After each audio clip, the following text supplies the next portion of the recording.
আহিছে কেনেকুৱা অনুভৱ হৈছে আৰু কি ক'ব সমগ্ৰ আজি বুলি নহয় আচলতে জুবিন গাৰ্গে কোৱাৰ পিছৰ পৰা আমি এইফালে গ'লে মূৰটো ধুৱাই যাওঁ কেতিয়াবা সময়ত নাটনি হ'লে হয়তো ৰ'ব নোৱাৰো বা কেতিয়াবা সময় থাকিলে সোমাই সেৱাটো জনাই যাওঁ তেওঁ অকল আমাৰে নহয় গোটেই অসমবাসী নহয় ভাৰতবৰ্ষৰ নহয় গোটেই মানৱ জাতিৰ কাৰণে তেওঁ এজন আমাৰ দেৱতুল্য ব্যক্তি আছিলে তেওঁৰ পৰা আমি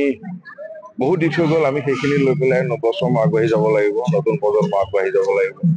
মানুহক ভাল পাবলৈ তেখেতে শিকালে জীৱ জন্তুক ভাল পাবলৈ প্ৰকৃতিক ভাল পাবলৈ নদ নদীক ভাল পাবলৈ আচলতে তেখেতৰ ভিতৰতে গোটেই পৃথিৱীখন লুকাই থকা যেন অনুভৱ হয় কিয়নো তেখেতে হয়তো 52 বছৰ বয়সতে যিখিনি আমাক দি থৈ গ'ল সেইখিনি আমি নৱপ্ৰজন্মই যদি তেখেতৰ আদৰ্শ তেখেতৰ সৃষ্টি তেখেতৰ কৰ্মৰাজিক যদি আমি আঁকোৱালি লৈ আগবাঢ়ি যাওঁ হয়তো আমি অসমখন এখন সুন্দৰ অসম হিচাপে আমি পৰিগণিত কৰিব পাৰিম বিশ্বৰ বুকুত যিকোনো খবৰৰ বাবে যোগাযোগ কৰক 7099017330 লগতে 7099017110 নম্বৰত